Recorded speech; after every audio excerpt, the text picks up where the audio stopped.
अब्दुल्ला और जिन्नी की कहानी 1970 असम नदी के किनारे बसा मोइजें गांव शांत था, लेकिन उसके एक कोने में फैला हुआ 150 साल पुराना कब्रिस्तान हमेशा लोगों के दिलों में डर भर देता था।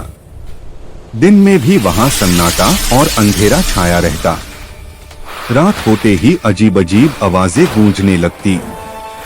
कभी जंगली जानवरों की गुर्राहट, आग के जलने की आवाज, कभी बच्चों के रोने हंसने की आवाजें, और कभी ऐसा लगता जैसे कोई छाया तेजी से इधर उधर दौड़ रही हो।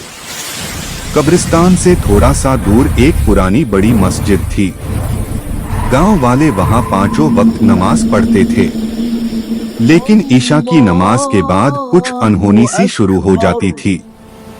कभी लगता जैसे कोई भारी चीज जमीन पर घसीट रहा हो, या कोई कपड़ा या जिस्म फाड़ रहा हो। कुछ नमाजियों का कहना था कि उन्होंने कब्रों के बीच एक लंबी सेफ परछाई को चलते देखा, जो इंसान जैसी लगती थी, लेकिन उसके पांव जमीन को छूटे ही नहीं थे। कब्रिस्तान के पास से गुजरते लोगों पर अजीब असर होता।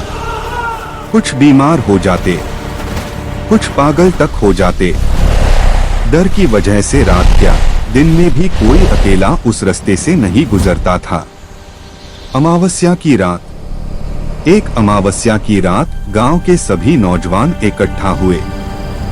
वो एक बाबा को लेकर आए, जिन और आत्माओं के बारे में सब जानते थे।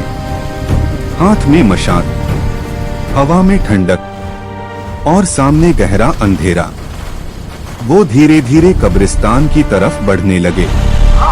कब्रिस्तान से काली काली ठंडी हवा आने लगी। बाबा ने धीरे से बोला, कोई कुछ नहीं बोलेगा।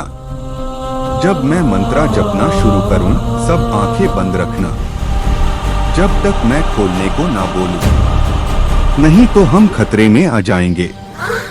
ये एक जिन्नी है, इसे बचना सिर्फ ऊपर वाले के हाथ में है। सब डर गए, क्योंकि बाबा एक जाने माना बाबा था। बाबा मंत्र जपने लगे। काली ठंडी हवा और तेज होने लगी। इसी बीच एक नौजवान डर के मारे आंख खोल देता है। बाबा जोर से चिल्लाए, माफ करना, ये मुलाकात यही तक थी। बाबा बेहोशी में गिर पड़े। बारिश और हवा और तेज हो गई।